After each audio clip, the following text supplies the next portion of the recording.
ya mishahara ya wale madaktari mashinani kwa kimombo CHPs miezi minne, April, May, June, July 2025. Makataa ya fedha yalikwisha, lakini bado haujawalipa. Tunakuomba tunapofungua mfumo wa IFMIS wiki linalokuja, tafadhali walipe fedha zao ili waweze kumudu gharama ya maisha na kujipanga katika familia zao.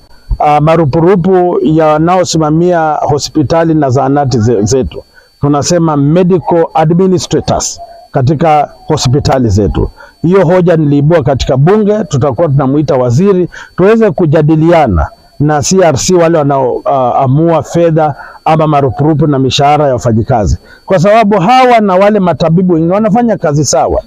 Kama ni kujianika ama kujisukuma karibu na virusi ama changamoto za kimatibabu, wao pia wanaathirika. Sasa lazima wanapoweka vigezo vya marupurupu mishahara wazingatie, wakumbukwe, ili wasifanye kazi shingo upande. Mimi niko Kenya Kwanza, mimi ni mwanachama wa Ford Kenya. Tutauza sera zetu kutetea chama cha Ford Kenya, tutauza sera zetu kutetea serikali ya Kenya Kwanza, kwa sababu ya miradi ya maendeleo ambayo tunatekeleza katika kaunti ya Bungoma na mkoa wa Magharibi. Wakati wa Mheshimiwa Uhuru Kenyatta, Mheshimiwa Matiang'i alikuwa katika serikali, Mheshimiwa Eugene Wamalwa alikuwa katika serikali, wote walikuwa katika serikali. Watueleze jambo moja ambalo walifanya katika miaka 10 ya Mheshimiwa Uhuru Kenyatta. Walikuja na agenda ya Big Four agenda. Hata choo peke yake ya mabilioni hawakujenga.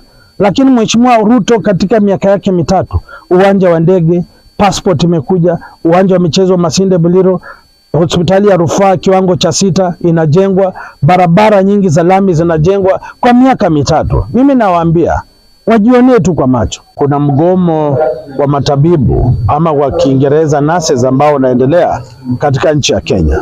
Wanadai marupurupu, wanadai hela, wanadai mishahara iliyo bora na mazingira mazuri ya kazi. Hili ni jambo ambalo si lazima tugombane ama tuvutane. Ni jambo la kikatiba, ni jambo ambalo kila mfanyakazi lazima alipwe mshahara unaoendana na kazi anayofanya. Kama ni marupurupu, apewe marupurupu yanayostahili. Na ningeomba serikali kupitia waziri wa afya Mheshimiwa Duale na waziri wa fedha waweze kukaa pamoja, wapate mwafaka kati ya matabibu hawa na serikali ili waweze kurudi katika maeneo yao ya kazi. Lakini zaidi ya hapo, lazima magavana wawajibike.